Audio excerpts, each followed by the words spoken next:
It is over for CCS and all of the other charging standards. The North American charging standard, at least in North America, is definitely setting the tone. When Tesla decided to call their charging adapter the NACS, North American Charging Standard, at that time Tesla was the only company using it, with the exception of one small startup that was beginning to use it. Now, Hyundai, the maker of the Ioniq 5, is starting to use the North American, or rather considering using the North American charging standard as well. Wireless charging. Tesla is rumored to be in talks to acquire a company called Wi-Firion, which is a wireless charging company.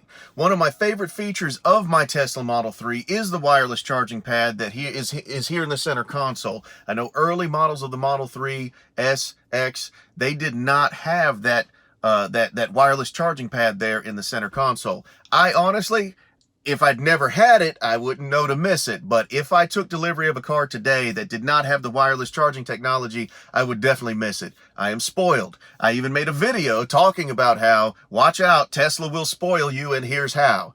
This is one of the ways my Tesla has spoiled me. It has given me the wireless charging pad, so I never have to worry about finding a cord and making sure it's plugged in. I just lay my cell phone down right here in this convenient little spot that fits the cell phone, and it's always charging up for me.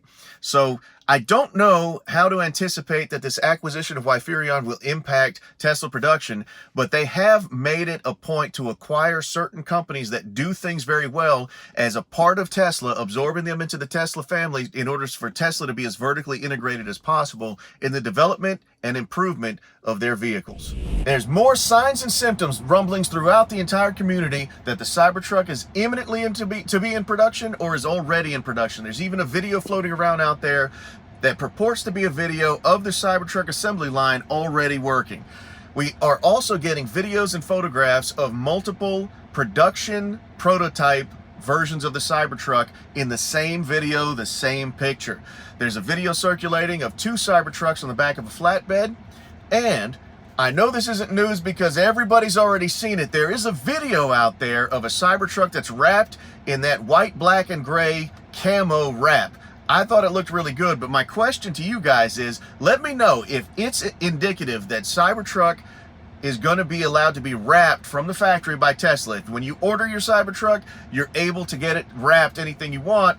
Would you guys choose to have it wrapped, or would you choose to get it in the bare stainless steel? Me, I'm going to take delivery in the bare stainless steel because the stainless steel is tough and indestructible already. To get it wrapped in something delicate, it feels a little bit like snatching defeat from the jaws of victory. Now, here's one that I just saw on Teslarati. Teslarati is reporting that a new patent filed by Tesla for the Cybertruck seems to indicate that the tailgate on the Cybertruck will be a power tailgate that will allow the driver, at the push of a button, to be able to raise and lower the tailgate on the Cybertruck without actually having to get out and go to the back.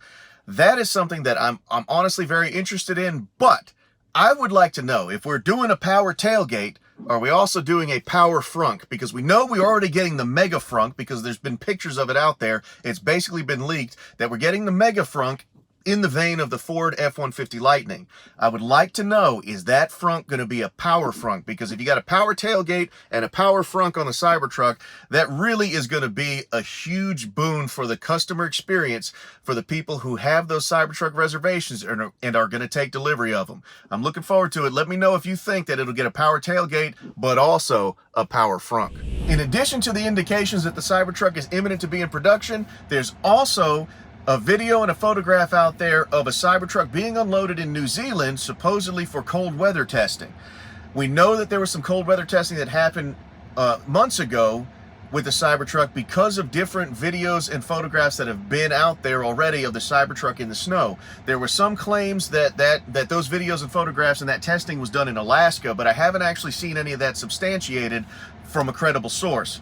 But you know, it's reasonable to believe that if they took a Cybertruck to Alaska to cold weather test it, that's a place where you can test for cold weather performance, right? But right now, it being winter in New Zealand, they're doing some cold weather testing there, as they have done before with other vehicles. So it'll be very, very interesting to see if any new news comes out of New Zealand for updates or changes to technical changes or specs or engineering based on the results of the cold weather testing that they're doing right now. The Model 3 refresh, Project Highland. There's a lot of things out there that seem to indicate that Project Highland might be going into production very, very soon. While some reports indicate that it could be as little as a month before that Project Highland Model 3 starts going into production, other people are starting to indicate that maybe it's going to be pushed out another month to 3 months before Project Highland starts to be actually in production and we start to see it in the wild.